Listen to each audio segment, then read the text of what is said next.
To be or not to be, this has been the raging debate on the use of electronic transmission of results by the Independent National Electoral Commission (INEC) for the 2023 elections in Nigeria. In a political move described by many as self-serving, the National Assembly passed the amendment to the Electoral Act, but rejected the section on electronic transmission of results by INEC. The lawmakers stated that electronic transmission of results can only be approved by the Nigeria Communications Commission, NCC.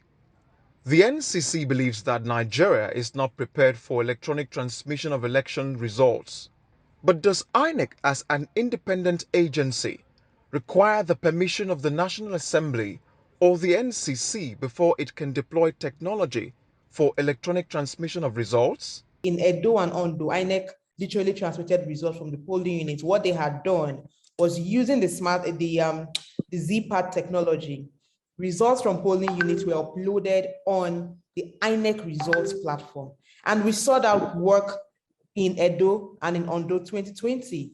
Now, what did Edo and Ondo teach us? That INEC can actually transmit results from polling units with the right technology, if allowed to do that. Why this became a debated issue was because a lot of groups have been advocating that the Electoral Act should recognize, or rather give INEC the power to electronically transmit results, just so that it is not regarded as an INEC policy, but rather a matter of law. If you're running your office and you find out that using Excel is easier than using a manual ledger, you don't need to write a policy to say, from this day forth, we of this organization shall hereby be using Excel.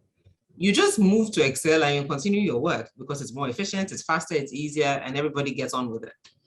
But we found out that our politicians, as you've said, need the law to get them to do the right things, or in a sense, to constrain them to do the right things. Because otherwise, INEC should be able to just issue guidelines and so say, oh, okay, we've found out that this works better, this is what we're going to do. And everybody keeps it moving. But we realize that if it's not encoded as part of the law, then they find ways around it, or then they kick against it. But at least it's better for those of us on the other side if there's actually an enabling law that allows us to hold them accountable. Until the Electoral Act as amended is signed by the President, the Nigerian Constitution does not recognize the card reader nor electronic transmission of election results.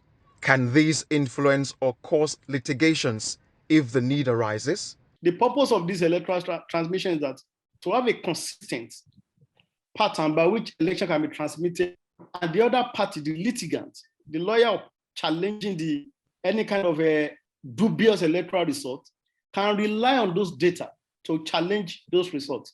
But in circumstances where the Constitution has refused to give backing, or where there's no even any statutory provision backing the electoral transmission, it makes that point so weak. It makes it so weak for you to rely on that when you are in the course of litigations. If the goal is to conduct credible elections, what then is wrong with transmitting election results live? Now we have two separate versions. The House of Rep has a version, Senate has a version.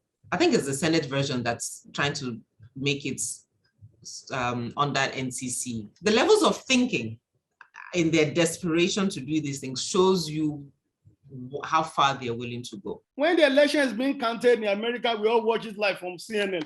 How the election has been transmitted, everybody's getting figure. Why should we even need that to be in our law in the first place? Because the INEC has power, so many power under the Constitution to conduct the election. They should be the one determining whether, we can conduct this election by virtue of the electronic process. And when you look at the section 160 of the Constitution, is a very strong provision of law. When you look at that section, that section is saying, look, the president can give rules, regulations to almost all other agencies in Nigeria, except INEC. The law of Nigeria today, the Constitution said that, look, the president cannot even impose on INEC the way they should do things. Talk less of, we have NCC, Who is NCC to the power given to INEC by the Constitution? To be telling INEC that this is where you can conduct election electronically, this is where you cannot. At the just concluded local government elections in Kaduna State, the process of voting and transmission of results were fully electronic. Governor Nasir El-Rufai recommended the use of electronic voting system and transmission of results in the next general election. Shown in Kaduna is that it is possible to do this across Nigeria. And I think we're hopeful, we're encouraged. We believe that technology is the key to minimizing cheating in elections. And unless we remove cheating in elections, we will never have credible leaders, we will never have accountable leaders. And this is why we are committed to this. The chairman of Kaduna State Independent Electoral Commission also spoke on the ease of operating the electronic voting device. My voter's card, I will now bring it here. You see, I didn't even have to touch the machine.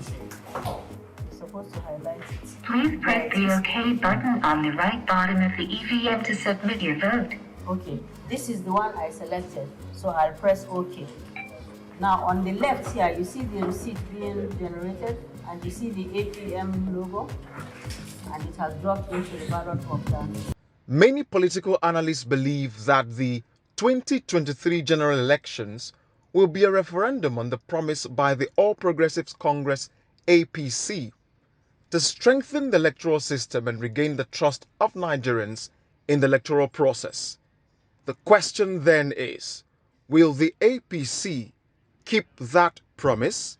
Nelson Etta, TVC News, Lagos.